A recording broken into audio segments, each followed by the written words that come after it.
I helped a woman with a sick child on the highway, which cost me my business. But what happened next changed everything. You know those moments that just stick with you? The ones where you look back and think, damn, that really changed everything. For me, it started on a freezing Colorado night when I was just trying to get home. I'm Jeff, by the way, Jeff Reid, just your average 44-year-old grease monkey from Denver with dirty fingernails and a back that reminds me I'm not 20 anymore. Been fixing cars since I was tall enough to see over a hood. Nothing special about me. I drive a beat-up 98 Ford F-150 that's probably more rust than metal at this point. Live in a modest house with my wife Laura and our 2 kids, and mind my own business. That night, man, it was brutal. Temperature had dropped to something like 15 below, and the wind was howling like it had a personal vendetta against anyone stupid enough to be outside. The roads were slick with black ice, and the snow was coming down sideways. The radio was playing some old Johnny Cash. God's gonna cut you down, and I was tapping along on the steering wheel. Just wanted to get home, crack open a beer, and pass out on the couch. My day had been nothing but stubborn bolts and customers complaining about prices. Standard stuff. I almost missed them. With the snow and darkness, you could barely see 20 feet ahead. But something caught my eye on the shoulder of Highway 70, hazard lights blinking weakly through the storm. Most folks would have kept driving. It was dangerous to stop, and I was exhausted. But something made me slow down. The car was an old Chevy sedan, probably early 2000s, with Colorado plates and a serious coating of road salt. As I pulled up behind it and flicked on my high beams, I could see someone moving around outside the vehicle, desperately trying to flag me down. A woman in a thin, worn-out coat was waving frantically. She looked about my age, maybe a bit younger, with dark hair whipping around her face in the wind. The fear in her eyes hit me before I even rolled down my window. Inside the car, a little girl was bundled up in what looked like every blanket they owned. Even from where I sat, I could hear her wheezing. My stomach dropped. Even with 2 kids at home, 12 and 14, I'd never heard that sound, that desperate struggle for air, and it does something to you. I grabbed my heavy work coat from the passenger seat and stepped out into the biting cold. The woman rushed toward me, panic written all over her face.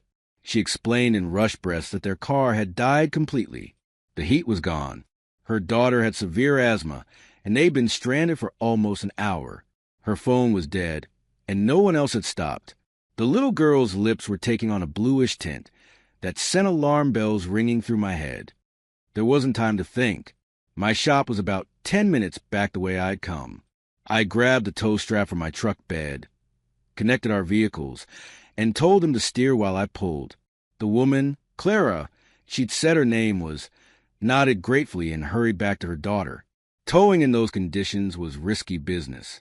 15 miles per hour max, hazards blinking, constantly checking my mirrors to make sure they were still behind me.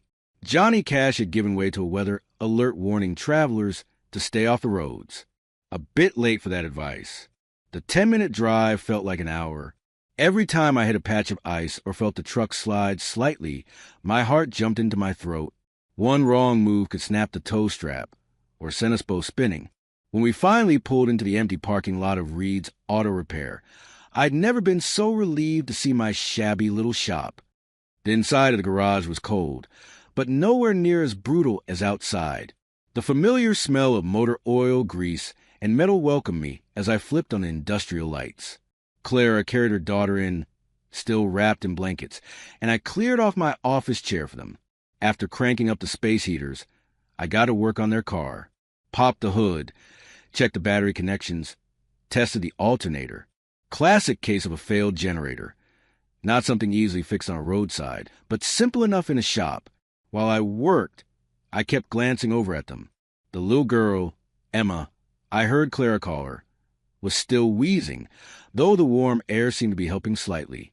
Clara kept rubbing her back, whispering reassurances, but the worry on her face told the real story. She needed medicine, not just warmth. I finished the repair in about 40 minutes, working faster than I'd ever done for any paying customer. When I turned the key and the engine roared to life, Clara smiled for the first time since I'd met her, but that wheezing hadn't stopped. I have this old metal cash box we keep under the counter. My business partner Tim and I are supposed to deposit everything at the bank daily, but sometimes we're too tired. That night, there was about $650 in cash inside, money we've been saving for some new shop equipment. Clara was already thanking me, asking what she owed for the repair when I made a decision. I pulled 5 crisp hundreds from the box and held them out to her. Her eyes went wide, and she immediately started shaking her head. She explained they were just passing through Denver, heading to her sister's place in Utah. Her husband had left 6 months ago, and things had been tight. They couldn't accept money on top of the free repair. I'm not usually pushy, but seeing that little girl struggling to breathe made me insistent. Clara hesitantly explained that she was short on cash since her husband left, but promised she'd mail back the repair money as soon as she could. I waved it off and told her to focus on getting medicine for Emma first. There's something powerful about helping someone who needs it. I knew I'd have to replace that money tomorrow morning before Tim found out. It wasn't just mine to give away. I was already planning to stop by the ATM first thing to withdraw from my personal account. But in that moment, it felt like the only right thing to do. When Clara finally took the money, her hands were shaking. She tried to speak, but couldn't get the words out. Instead, she just nodded, tears mixing with melted snowflakes on her cheeks. The little girl was already breathing easier from just being in the warm shop, but she clearly needed proper medicine. I helped them back into their car, now running with heat blasting, and gave them directions to the nearest 24-hour pharmacy. Clara promised to pay me back someday. Somehow, I just waved her off. Some debts aren't meant to be repaid. As I watched their taillights disappear into the snowy night, I felt something shift inside me. Not pride or satisfaction. Something deeper. A quiet certainty that I'd done exactly what I was supposed to do in that moment. I locked up the shop, climbed back into my coal truck, and headed home through the storm, thinking about how I'd explain the missing $500 to Tim if I couldn't get to the bank before he checked the cash box tomorrow. Johnny Cash was back on the radio, singing about the ways of the world. I cranked it up and sang along, suddenly not feeling so tired anymore. That should have been the end of it. A good deed on a bad night. The kind of story you tell over beers years later. Maybe even forget about eventually. I definitely never expected to hear from Clara and Emma again, and I certainly never expected them to completely change my life. But that's the thing about kindness. It has a way of coming back to you when you least expect it, and sometimes from the most unexpected directions. Little did I know that snowy night was just the beginning of a story I never saw coming. The universe has a twisted sense of humor sometimes. One moment you're feeling good about yourself for helping someone in need, and the next you're watching your whole life crumble right before your eyes. I woke up early the next morning, still feeling that warm glow from helping Clara and her daughter. The plan was simple. Stop by the ATM on my way to work, withdraw $500 from my personal account, and put it back in the shop's cash box before Tim noticed. No harm, no foul. I'd barely even be borrowing the money, just moving it between locations for about 12 hours. But we all know what they say about the best laid plans. The first sign of trouble was the ATM outside my regular gas station. The screen just froze after I put my card, completely locked up with that spinning wheel that never stopped spinning. I waited 5 minutes, cursing under my breath as the bitter morning wind cut through my jacket. Finally, I gave up and drove to another ATM a few miles away. Same damn result. System temporarily unavailable. Of all the mornings for a banking system outage, I checked my watch, already running late. Tim was always the first one in, unlocking the shop at 7:30 sharp. The guy was irritatingly punctual, especially for someone in the auto repair business, where every job takes twice as long as you think it will. My stomach was in knots as I pulled into the shop's parking lot at 8:15, 45 minutes late, and still without the $500 I needed to replace. Tim's pristine Honda Accord was already there, of course. The man had probably been inside since 7:25, just to prove a point. You can tell a lot about a person by how they dress for an auto shop. Most mechanics I know wear work clothes, jeans, sturdy boots, maybe a work shirt with their name embroidered on it. Not Tim. Even though our job involves getting covered in grease daily, he insisted on wearing a button-down shirt and tie under his coveralls. Said it was about professionalism and standards. When I walked in that morning, Tim wasn't in his usual coveralls. He was standing behind the counter in just a shirt and tie, looking like he was about to conduct a job interview rather than fix a transmission. His arms were crossed, and the look on his face told me everything I needed to know. The cash box sat open on the counter between us, empty except for a few singles and some loose change. Morning. I managed, trying to sound casual while my heart hammered in my chest. System down at the bank? Tim didn't smile. Funny timing for that, isn't it? I hung my coat on the rack and headed for the coffee pot. It was already half empty. Tim must have been waiting a while. Look, I can explain about the money. I already know, Jeff. Tim cut me off, his voice cold. I saw everything on the security footage. The coffee in my mug suddenly tasted like battery acid. I'd completely forgotten about the shop security cameras. Tim had insisted on installing them last year after a string of catalytic converter thefts in the area. I'd never given them much thought. They were just blinking red lights in the corners of the ceiling to me. But they recorded everything. Me bringing in Clara and Emma. Me working on their car. Me opening the cash box and taking out $500. You were stealing from our business, Jeff. Our business. The way Tim emphasized our made it clear he no longer considered it shared. Taking money out of the register and pocketing it. I wasn't stealing, Tim. For God's sake, I was helping them. They were stranded in a blizzard with a sick kid. I was going to replace it this morning, but the ATMs are down. Call the bank if you don't believe me. Tim's face didn't soften. If anything, his expression hardened further. I watched the whole thing. You didn't log any service in the system. Didn't write up any paperwork. Just fixed their car off the books and took cash from our register. That's theft, plain and simple. The worst arguments are the ones where both people are right in their own way.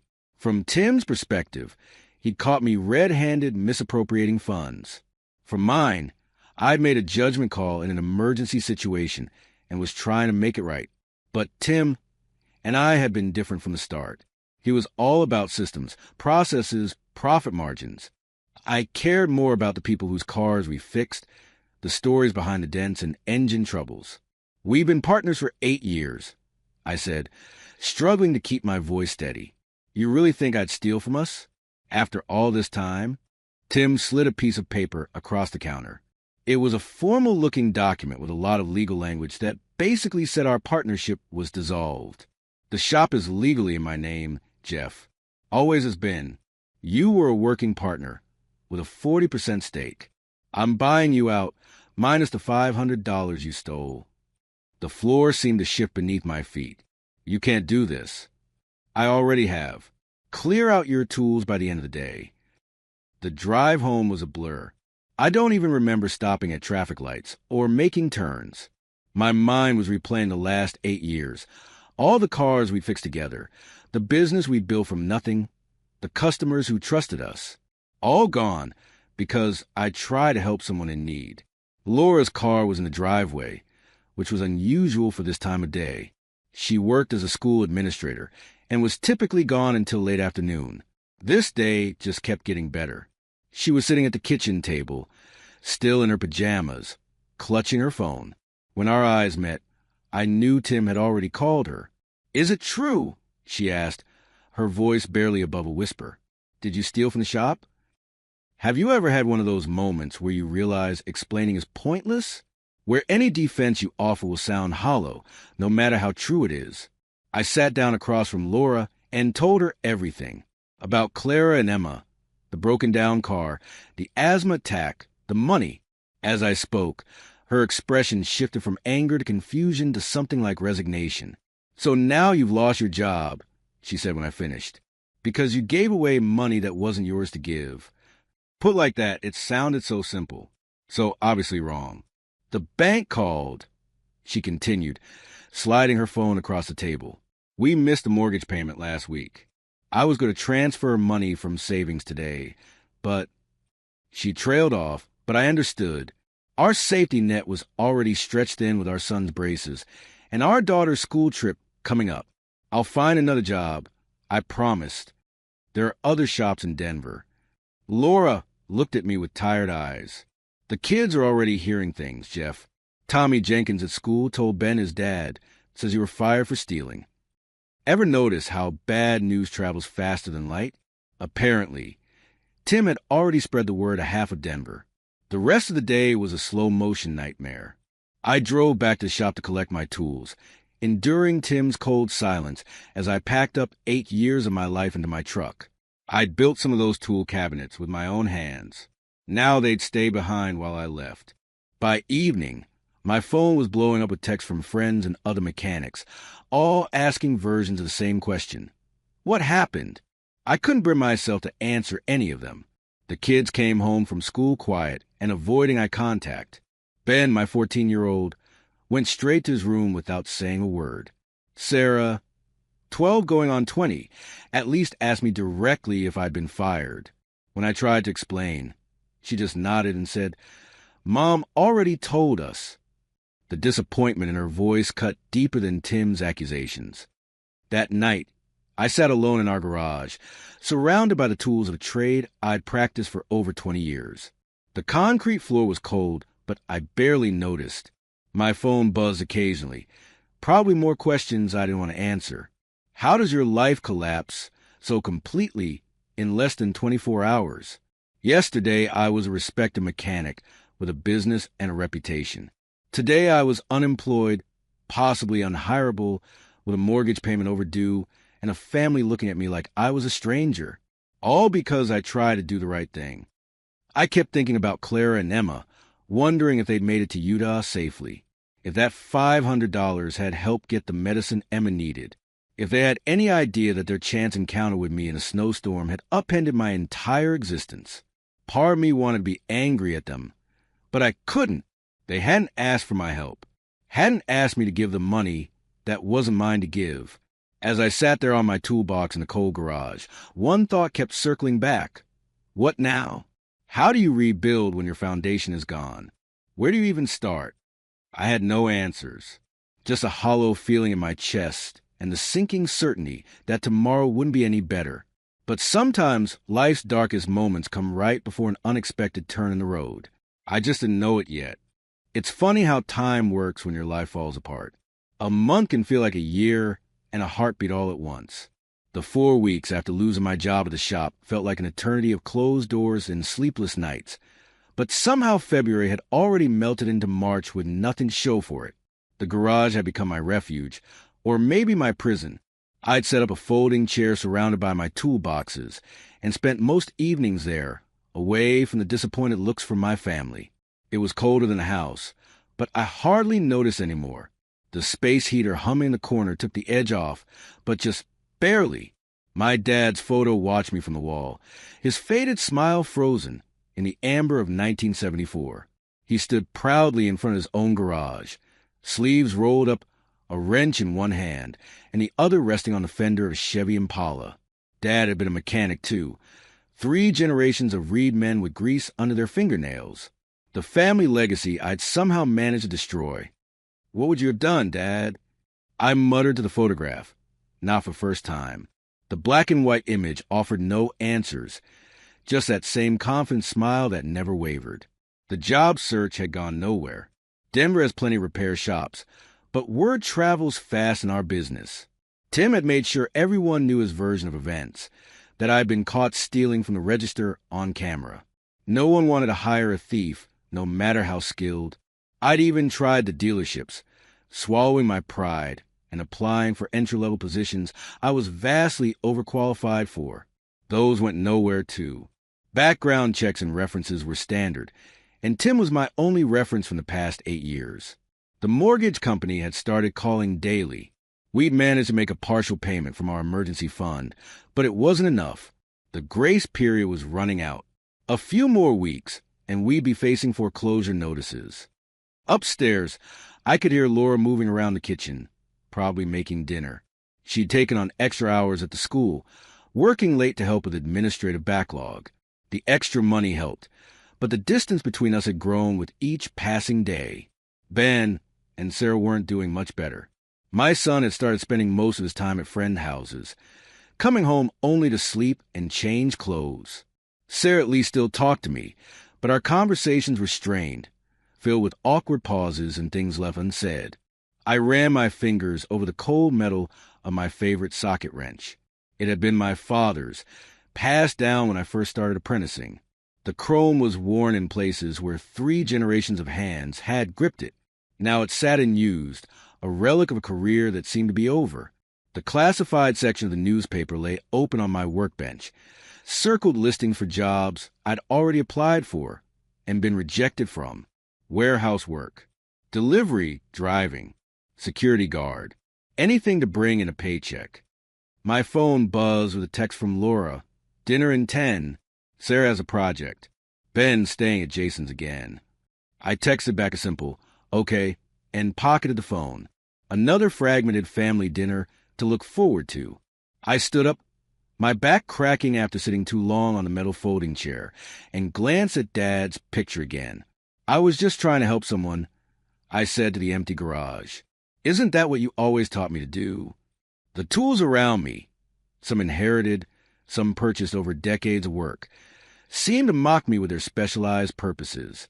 What good was knowing how to rebuild a transmission when I couldn't even rebuild my own life? Outside, the early March sun had already set, leaving the driveway in darkness except for the faint glow from the porch light. A car drove by slowly, probably a neighbor returning from work. From a normal day, with a normal job and a normal life, the doorbell rang. At first, I thought I'd imagined it. We didn't get many visitors these days. Friends had slowly stopped checking in as the weeks dragged on, and no one from the shop had reached out besides one awkward text from Jake, my former apprentice. The bell rang again, more insistent this time. I trudged up the steps from the garage to the kitchen. Laura was at the stove, stirring something that smelled like spaghetti sauce. She gave me a questioning look. I'll get it, I said, grateful for the momentary purpose. The porch light illuminated a slight figure through the frosted glass panel of our front door. Not the hulking silhouette of a debt collector. At least, I opened the door, bracing myself for whatever new problem had come knocking. And there she was. I recognized her immediately, though she looked different than she had that snowy night. Clara stood on my doorstep, her dark hair pulled back neatly, wearing a simple coat that looked worn but clean. The desperation in her eyes had been replaced with something else, determination, maybe. For a moment, we just stared at each other. My brain couldn't process what I was seeing. How had she found me? Why was she here? Mr. Reid? She asked, though she clearly knew who I was. Jeff Reid? I nodded mutely, still trying to make sense of her presence on my doorstep. A month ago, I'd never expected to see her again. Now here she was, standing in front of me like a ghost from a previous life. I went to your shop, she continued, her voice soft but steady. A young man there, Jake, I think, told me what happened, that you lost your job because of us, because of the money you gave me for Emma's medicine. So that's how she found me. Jake must have given her my address. I'd have to remember to thank him, or maybe curse him. I wasn't sure which yet. Behind me, I felt rather than saw Laura approach. Jeff? Who is it? Clara looked past me, seeming to notice my wife for the first time. I'm Clara Wilson. I'm the reason your husband lost his job. May I please come in? I need to talk to both of you. I stepped aside automatically, too stunned to do anything else. Clara entered our home with a cautious step, unwinding a scarf from her neck. No little girl followed her, and Emma must have been somewhere else. Clara helped my business partner conclude I was a thief. I explained to Laura, unable to keep the bitterness from my voice. I fixed her car during the blizzard last month. Recognition dawned on Laura's face. I told her about Clara and Emma, but in the chaos of losing my job and our financial spiral, those details have been overshadowed by the consequences. Is your daughter okay? Laura asked of the mother first. Jeff said she was having trouble breathing that night. Clara nodded, a small smile softening her tired features. Emma's fine now, thanks to your husband. The medicine helped, and she's staying with my sister while She trailed off, glancing between us, while I tried to make things right. We moved to the living room, the forgotten spaghetti sauce still simmering on the stove. Sarah peeked out from her bedroom once, curious about our visitor, but retreated when she saw the serious expressions on our faces. Clara sat perched on the edge of our couch, her hands clasped tightly in her lap. I noticed her knuckles were red and chapped, like someone who works with water all day. I didn't know what happened until yesterday, she began. After that night, Emma and I continued to my sister's place in Utah. She's a respiratory therapist, which is why I was trying to get there in the first place. Emma's been doing better with the proper care. She reached into her purse and pulled out an envelope. I came to return this, she said, placing on the coffee table between us. It's a $500, plus a little extra for repairs. I've been working double shifts at a diner in Salt Lake City to save it up. Laura looked at the envelope, then at me, confusion clear on her face. $500 wouldn't solve our problems now. Not with over $2,000 in missed mortgage payments and late fees piling up. That's not necessary, I started to say, but Claire insisted. Laura and I exchanged a glance. Even in our desperate situation, taking the money felt wrong somehow. After a silent conversation that only couples of many years can have, I gently pushed the envelope back toward Clara. Keep it for Emma, I said. We'll figure something out. Clara looked like she wanted to argue, but instead she took a deep breath. There's something else, she said. Another reason I came to find you. I waited, watching as she seemed to gather her thoughts. My husband, Emma's father, he was an inventor, she said. He passed away 3 years ago, but he left behind a workshop full of his projects, things he was working on, some of them automotive related. This wasn't what I had expected to hear at all, not even close. I've been trying to sort through it all, but I don't know the first thing about engines or mechanics, Clara continued. Before I sell the house, I need to know if any of it is valuable, if any of his work was important. There's a moment when you sense that your life is about to change again, for better or worse. You can't tell yet, but you know the ground is shifting beneath your feet once more. As Clara sat in my living room, I felt that tremor running through the foundations of my existence. You want me to look at your late husband's inventions? I asked, trying to make sure I understood. Clara nodded. I know it's asking a lot, especially after everything that happened. But Jake said you were the best mechanic he'd ever met, and I don't know who else to ask. Laura shifted beside me. Where's this workshop? Back in Salt Lake City, Clara said. I know it's far. I wouldn't ask if it wasn't important. I glanced at Laura, seeing the doubt in her eyes. A trip to Utah wasn't exactly in our budget right now, but something about Clara's earnestness made me hesitate to dismiss the idea outright. What kind of projects are we talking about? I asked. That's just it. I don't really know, Clara admitted. There are drawings, prototypes, parts. He was working on something big before he died. Something he thought would change everything. But I never understood the technical details.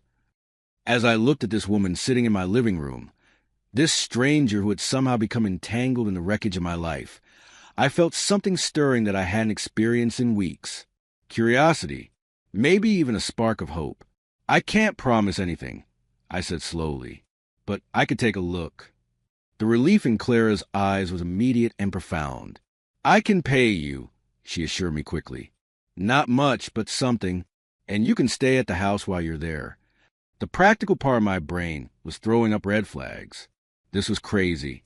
I was unemployed, nearly broke, and contemplating a trip to Utah to look at some dead man's inventions? It made no sense.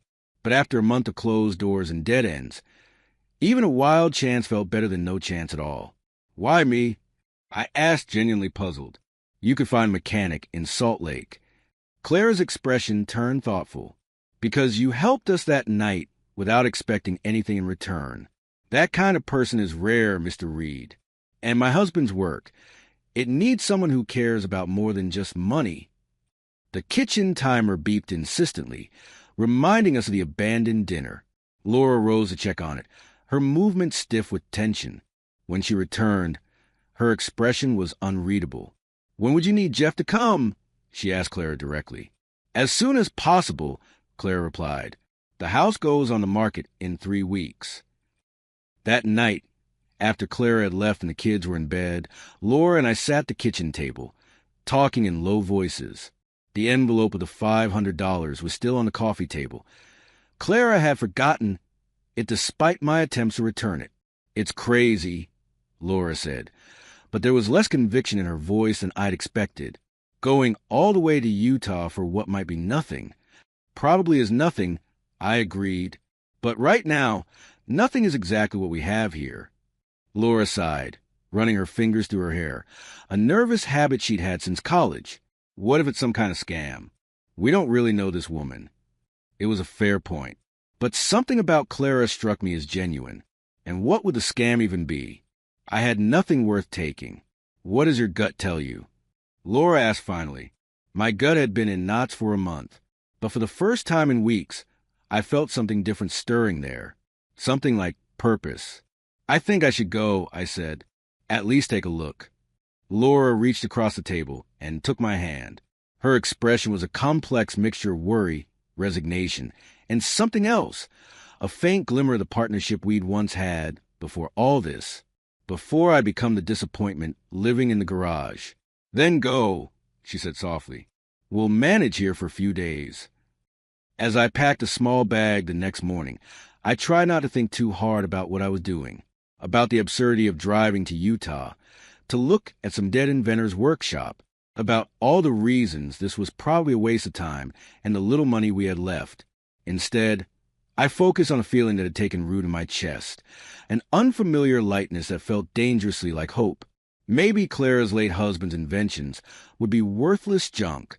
Probably they would be, but they represented something I desperately needed right now. A possibility, a chance, however small, that I might still be useful, that my skills might still matter, that I might find a way to fix what had broken in my life. I tossed my toolbox in the truck and looked back at our house, where Laura stood in the doorway, watching me. For the first time in weeks, I felt like I might actually have a purpose again. Whatever waited for me in that workshop in Salt Lake City, it had to be better than sitting in my garage, watching my life crumble around me. Little did I know just how much that decision would change everything. The drive to Salt Lake City was long and quiet. Just me, my truck, and about 1,000 doubts keep me company on the interstate. I'd made the trip in one straight shot, stopping only for gas, coffee, and to stretch my legs when the cabin fever got too intense.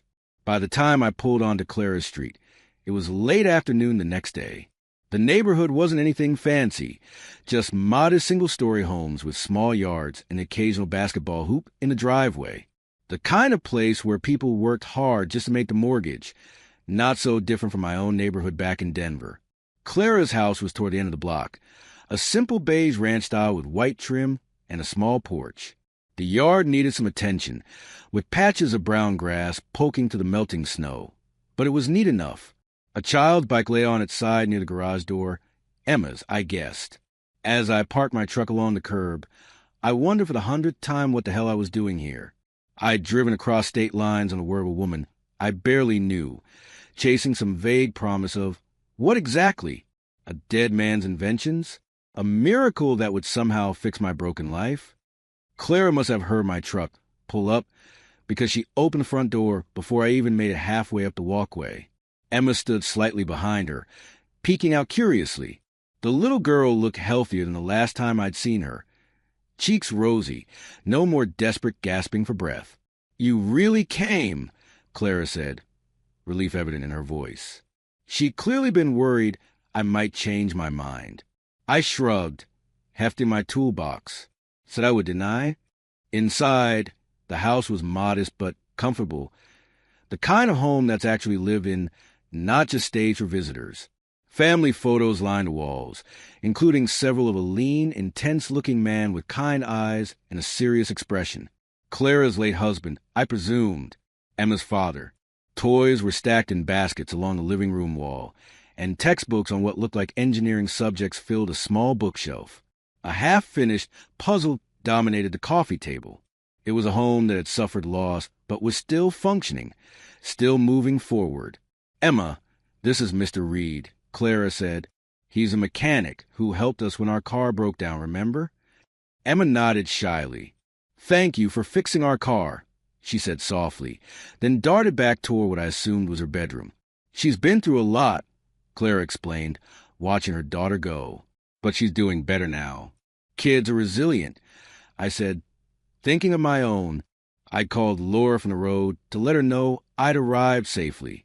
Our conversation had been brief, practical, the distance between us measured in more than just miles. After a quick tour of the house and some much-needed coffee, Clara led me what I'd come to see, her husband's workshop. It wasn't what I'd expected. Instead of some high-tech lab or fancy setup, it was simply their detached garage, converted with workbenches along the walls and shelving units crammed with tools, parts, and binders full of notes. "Daniel was always out here," Clara said, flipping on the lights. "Sometimes, all night. He taught engineering at the community college, but this was his real passion." The central feature of the space was a large table covered in blueprints and technical drawings, held down by various tools and parts. Behind it, partially covered by a tarp, was what looked like some kind of engine assembly. Not a car engine, at least not like any I'd ever worked on. It was smaller, more compact, with unusual configurations of parts. He called it his hybrid retrofit system, Clara explained, watching my face. That's probably not the right technical term. He wanted to make something that could convert any standard engine to use less gas without sacrificing power. Something affordable that ordinary people could install in their existing cars. I let out a low whistle, circling the table to get a better look at the blueprints. "That's the holy grail for lot car owners," I said, "especially with gas prices the way they are." Clara nodded. He was obsessed with it. Said the big auto companies had no interest in true fuel efficiency because it would hurt their bottom line. He wanted to create something for the everyday person. Over the next hour, I pored over Daniel's notes and drawings. The guy had been methodical, documenting every test, every failure, every adjustment. His handwriting was precise, his diagrams detailed. This wasn't some crackpot inventor with delusions of grandeur. This was serious engineering. The core of his idea seemed to be a new kind of hybrid system that could be installed as an aftermarket modification to existing vehicles. Most current hybrids were built from the ground up as hybrid cars. Daniel had been trying to create something that could be retrofitted to conventional engines, dramatically improving their fuel efficiency while maintaining performance. Did he ever get it working? I asked, looking up from a particularly detailed schematic. Clara shook her head. Not fully. He was close, I think. "That's the prototype," she said, gesturing to the partially covered assembly. "But after he died, heart attack, completely unexpected. I didn't know what to do with all this. I don't have the technical knowledge to understand if his work was valuable or just wishful thinking." There was a vulnerability in her voice that made me look up. Clara wasn't just asking me to evaluate some mechanical gadgets. She was asking me to tell her if her husband's life's work had meant something. "Let me take a closer look at that prototype," I said, rolling up my sleeves. The next several hours disappeared as I lost myself in Daniel's work. It was the most engaged I'd felt in months. The familiar comfort of mechanical problems to solve, of systems to understand. This was my language, even if Daniel's specific dialect was more advanced than mine. The prototype was ingenious. It used a small secondary motor and a series of capacitors to capture energy normally lost during braking and idling, then fed that power back into the system during acceleration. The integration with the vehicle's existing engine management system was where Daniel seemed to have gotten stuck. Finding a way to make his system communicate seamlessly with the car's onboard computer. By the time I looked up, it was dark outside, and Clara was standing in the doorway with a plate of sandwiches and a concerned expression. "You've been out here for 6 hours, she said, setting the plate on a clear corner of the workbench. "Thought you might be hungry." I stretched, feeling my back crack from hunching over the workbench for so long. Lost track of time, I admitted, reaching for a sandwich. "Your husband was onto something here. Clara, something potentially big." Hope flickered across her face. "Really?" It wasn't just his obsession. No, this is solid engineering, I said. The theory is sound. He just hit some practical hurdles in the implementation. The kind that someone with hands-on mechanical experience might be able to solve. Clara sat down on a shop stool, her expression cautious but eager. Someone like you mean? I took a bite of the sandwich to give myself time to think. PB&J, the universal fuel of garage tinkerers everywhere. It tasted like long nights fixing up my first car as a teenager. Maybe, I said finally, I'm not an engineer, like your husband, but I've been fixing cars since I was 16. I understand how engines breathe, how they move, what makes them tick. Sometimes that practical knowledge is what you need to bridge the gap between theory and application. Clara was watching me intently, something sparking behind her eyes. What if... She started, then paused, seeming to gather her courage. What if we work together on this?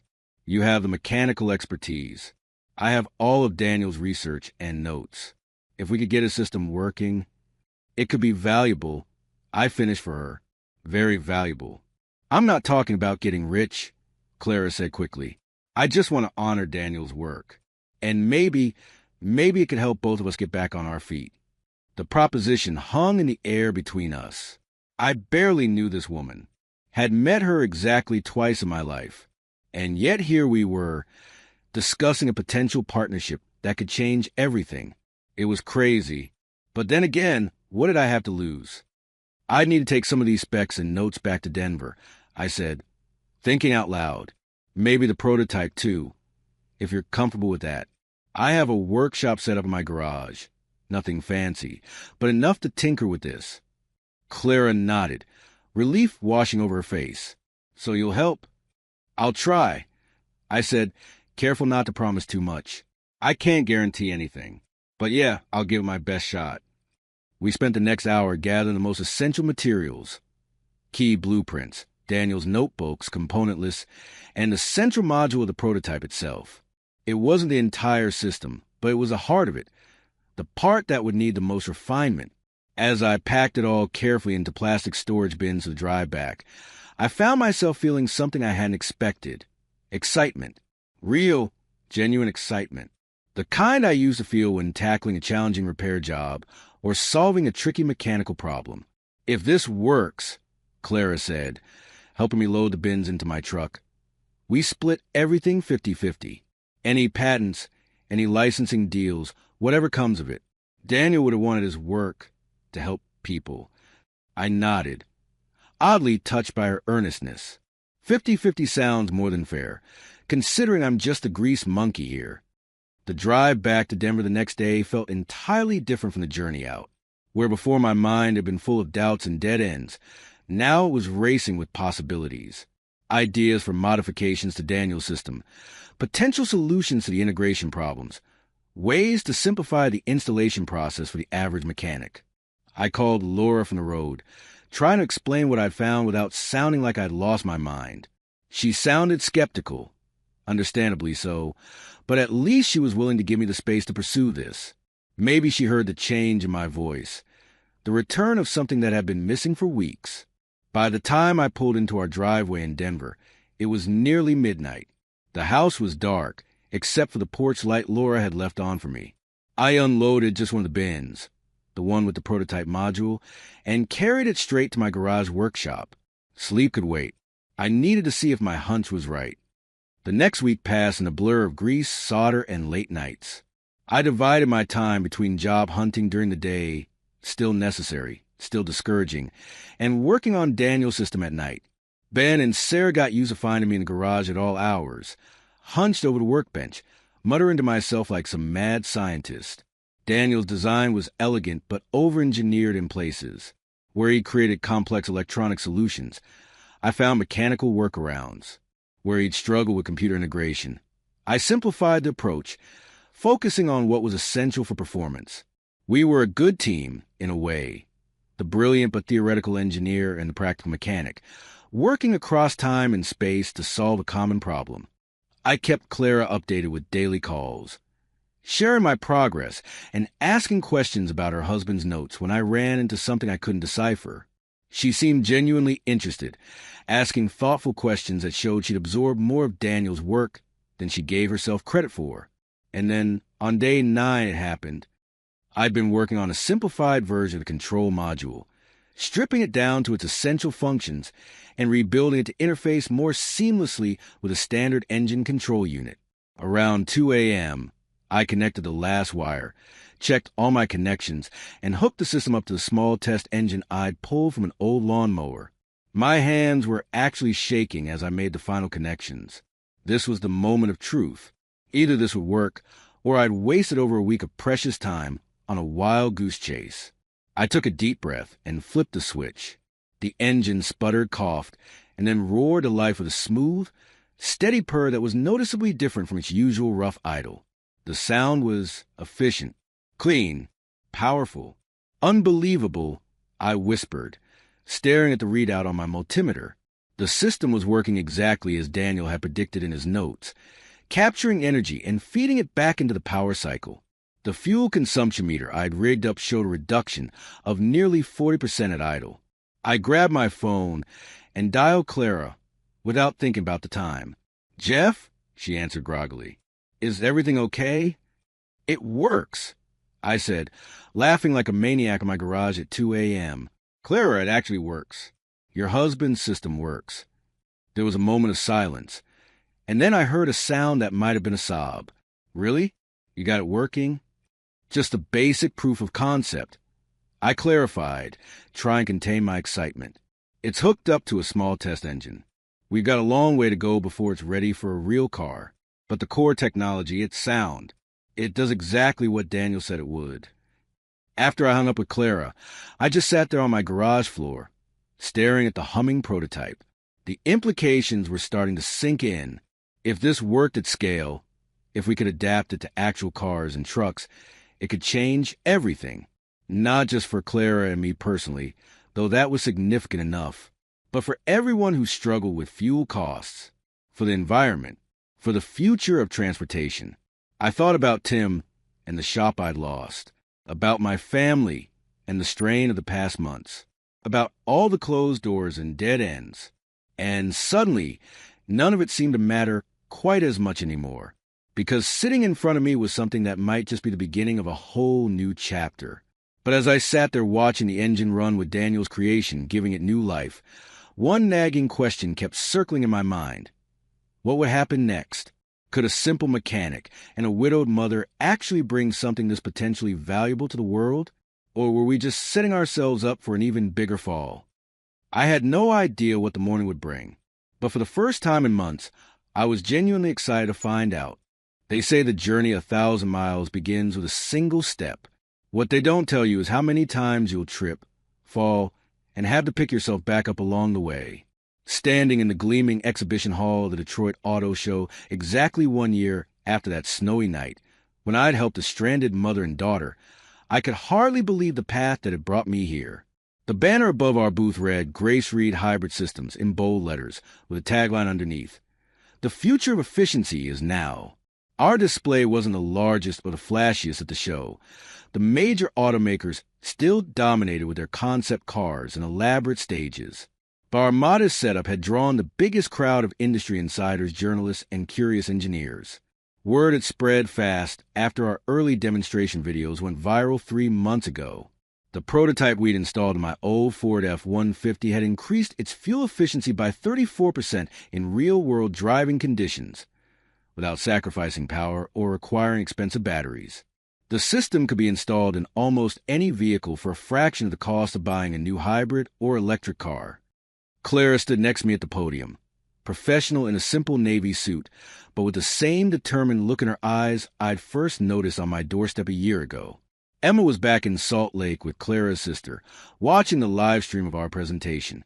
My family was right in the front row, Laura beaming with pride, Ben and Sarah recording everything on their phones to share with their friends. The past year had been a whirlwind of sleepless nights, prototype refinements, patent applications, and increasingly excited meetings with investors. We'd formed our company, secured seed funding, and built a team of engineers to help perfect Daniel's vision.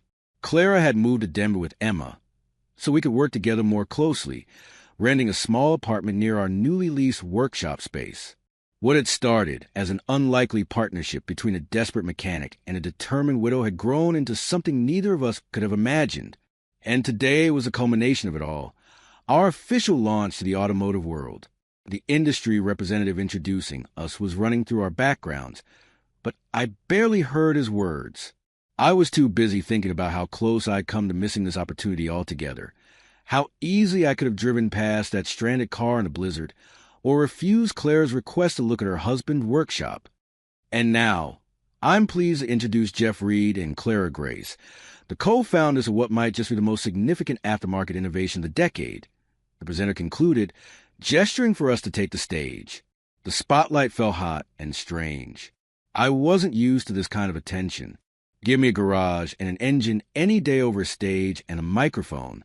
But Clara had coached me through our presentation, and I knew my part well. The practical mechanic who had helped bring a brilliant engineer's vision to life.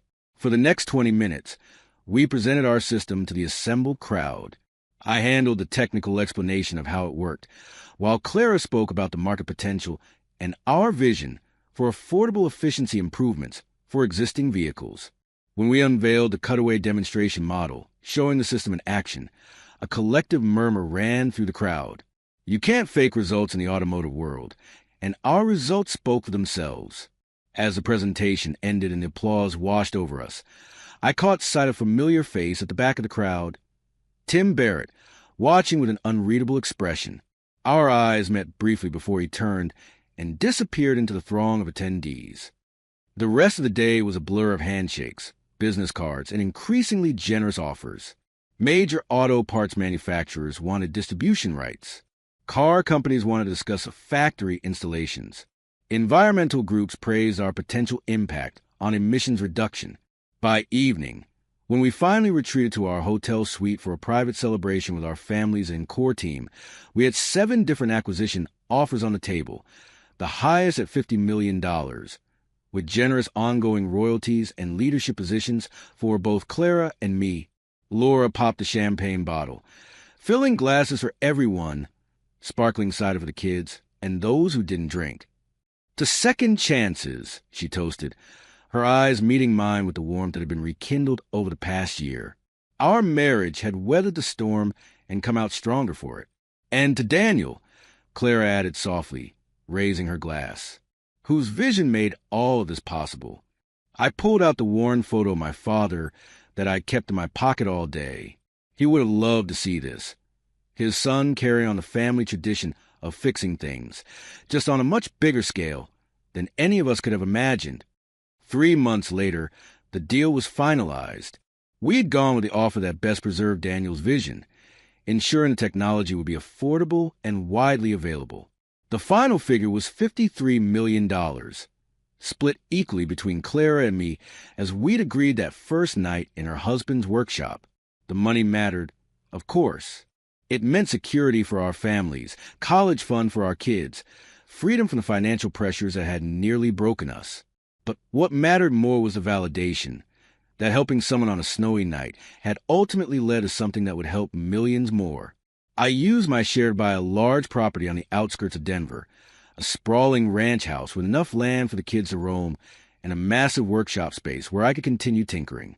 Laura left her job to school and started a small foundation focused on educational resources for underprivileged students. But there was one more thing I needed to do. Reid's Auto Education Center read the sign above the completely renovated building that had once been Barrett and Reid Auto Repair. The old shop had come up for sale just as our deal closed. Tim had apparently decided to retire early and move to Florida. I bought it immediately, not out of nostalgia, but with a clear vision of what it could become. The front half remained a working garage, offering affordable repairs to the community. The back half had been transformed into a training center where disadvantaged youth could learn automotive skills from experienced mechanics, including me, 3 days a week.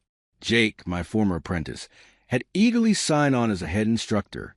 "This beats working for Tim any day," he'd said with a grin on opening day. Though I have to admit, sending Clara to your house was the best career move I ever made. The center had been open for just 2 weeks, when a familiar Honda Accord pulled into the parking lot one afternoon. I was working with a group of students on hybrid diagnostics when Jake poked his head into the classroom. "Someone here to see you, boss," he said, with a meaningful look. "Says it's important." Tim Barrett looked older than when I'd last seen him up close. His perfectly pressed shirt was the same, but his shoulders seemed to have gained a permanent stoop, and his thinning hair had gone completely gray. "Jeff," he said, as I stepped out into the reception area. "Place looks different." "That's the idea," I replied, wiping my hands on a shop rag. Neither of us seemed to know what to do next. A handshake felt wrong after everything that had happened. Tim cleared his throat. "I saw the news about your invention. Quite a success story." I nodded, waiting. Tim hadn't come here to make small talk about my success. "I wanted to." He started, then stopped, frowning. "Look, I was wrong. About you, about the money." I jumped to conclusions, and I cost us both the business we'd built. It wasn't quite an apology, but from Tim, it was probably as close as he could manage. "Life teaches us all different lessons," I said after a moment, "some harder than others." Tim nodded, glancing around at the students visible through the classroom windows. "You're doing good things here," he said quietly. "Better than we ever did just fixing cars." As he turned to leave, I felt a weight lift that I hadn't even realized I was still carrying. The bitterness I'd harbored toward Tim had no place in my life anymore. It belonged to a different chapter, one that was firmly closed. That evening, as the summer sun set over our new property, I sat on the back porch watching Ben show Sarah some basketball moves in the driveway. Laura was inside, planning her foundation's first scholarship program. Clara and Emma would be joining us for a barbecue later. Our families had grown close over the past year of working together. I thought about how differently things could have turned out if I'd driven past that stranded car, if I'd never given away that $500, if I'd let my pride keep me from accepting Clara's invitation to Utah. So many small decisions, seemingly insignificant in the moment, that ended up changing everything. The universe has a strange way of working sometimes. I had lost everything because I stopped to help a stranger, and then I gained everything back, and more because that same stranger returned to help me. They say no good deed goes unpunished. Maybe that's true sometimes, but I've come to believe that kindness has a way of rippling outward, creating patterns we can't always see from where we stand. The consequences aren't always immediate, and the path isn't always straight, but somehow the circle completes itself. Daniel's invention had changed countless lives, reducing emissions, saving money for families struggling with gas prices, creating jobs at our new manufacturing facilities. His legacy lived on in ways he never could have imagined, and my own legacy had been transformed too. No longer just a mechanic fixing what was broken, but someone who helped build something new, someone who saw potential where others saw only problems. As the first stars appeared in the darkening sky, I thought about that snowy night that had started it all, about how close I'd come to losing everything, about how sometimes the worst moment of your life can lead to the best. If you're willing to keep moving forward, keep believing there's something better ahead. Maybe that's all any of us can do. Take the next step, fix what we can, help who we can, and trust that somewhere down the road, all makes sense in the end. Turns out, my father was right all along. The most important tool in any mechanic's arsenal isn't a wrench or a screwdriver. It's the willingness to get your hands dirty, helping others when they need it most.